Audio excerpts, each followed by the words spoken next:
I really honestly wanted to give this book the benefit of the doubt. I had some conception before starting it that people were disappointed with it because it contains some supernatural elements that were not present in the first two books of the series.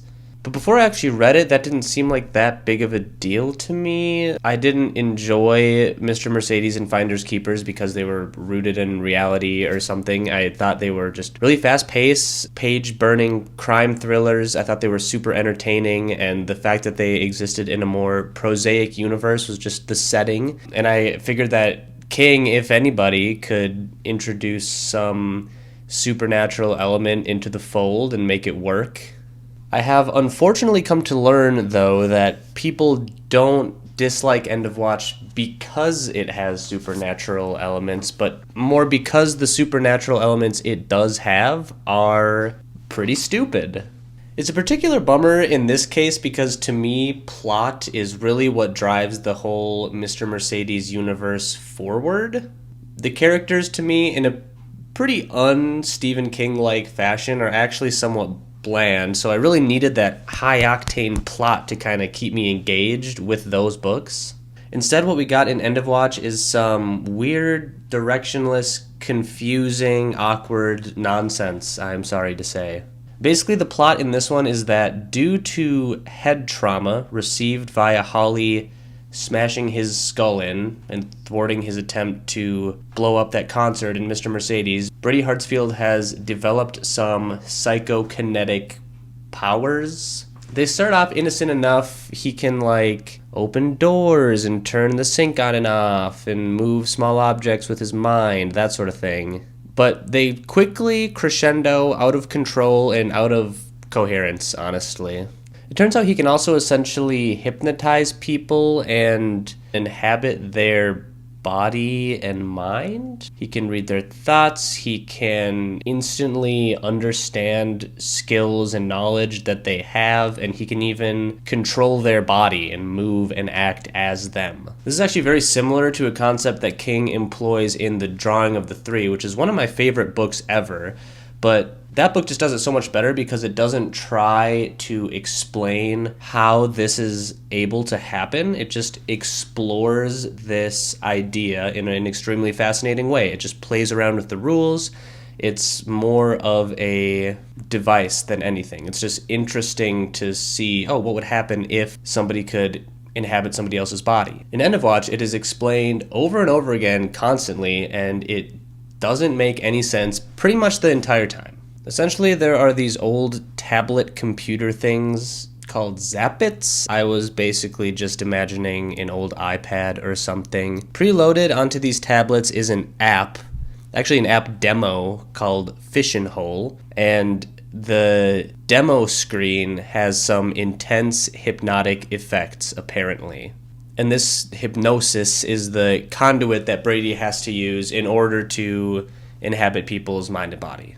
Through means that aren't even really worth getting into, Brady acquires hundreds of these Zappits and just starts distributing them to teenagers in the area. He's specifically targeting teenagers that were present at the concert that he failed to blow up, sort of as him trying to get some type of retribution, a second chance at murdering them. But the idea is that he's going to use these tablets, use the demo screen of this Fishin' Hole app to hypnotize these teenagers so that he can mind warp into their bodies and then convince them to commit suicide. That's his master plan here. To do this in his comatose state, which, by the way, he's in a coma. I don't think I mentioned that. Brady is doing this whole entire operation in a coma. And the reason he's able to do this is because he has been taking over the bodies of these two men, a doctor at the hospital named Dr. Babineau and an orderly at the hospital named Library Al. He keeps taking these guys' bodies over and over again in order to do this whole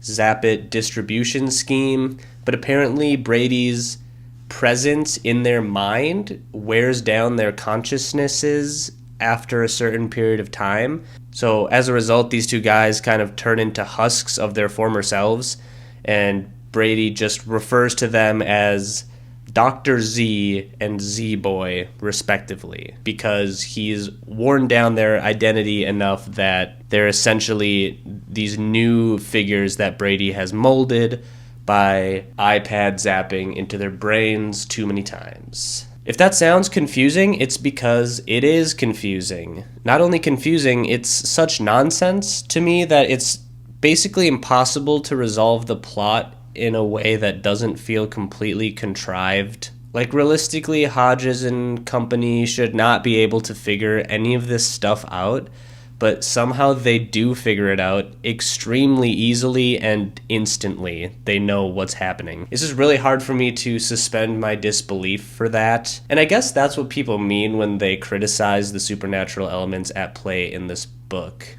Again, not because they're there. Stephen King has obviously written several books. Most of his books have supernatural elements in them in some form, and a lot of them are fantastic. And I think the reason why a lot of them are so good is that he does a great job of characterizing how real people would react to whatever supernatural thing is occurring. He's able to paint them reacting to these things in a really realistic way. But in End of Watch, the way they react to the supernatural stuff doesn't really make any sense to me. They don't react to it realistically. They instantly understand the nature of it and what they're supposed to do about it, and it's hard to buy because it's just such a weird concept. Not just that it's supernatural, it's that it's really weird. And then on top of that, the characters have no real issue processing that. And just a little sidebar that I want to put in here. I don't know where else to talk about this. There's a bunch of fake out death scenes in this book.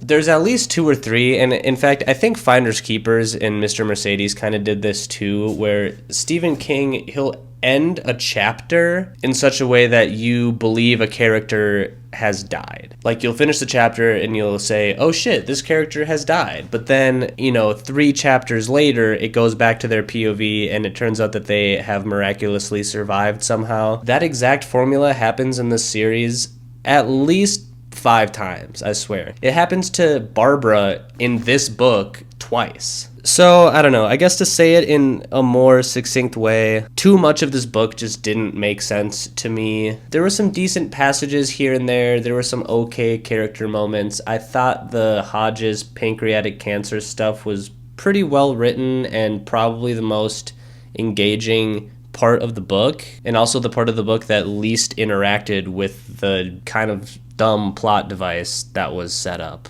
There was some decent tension with that, and there was some okay suspenseful moments here and there, but it just was not enough to save the whole product for me. I know this review is kind of a downer, but I am still intending on reading the rest of the Holly Gibney books. I still think she's probably the most interesting of the protagonists in the trilogy, so I'm down to follow that character and see where she goes and see what Stephen King does with her arc. But as for End of Watch, just nothing ever really clicked into place for me. Not a huge fan. If I'm being honest, it's maybe one of the worst Stephen King books I've read. I've read, I think, about 40, and it's probably in the bottom, 2 or 3. I'm going to give this book 3 iPads out of 10.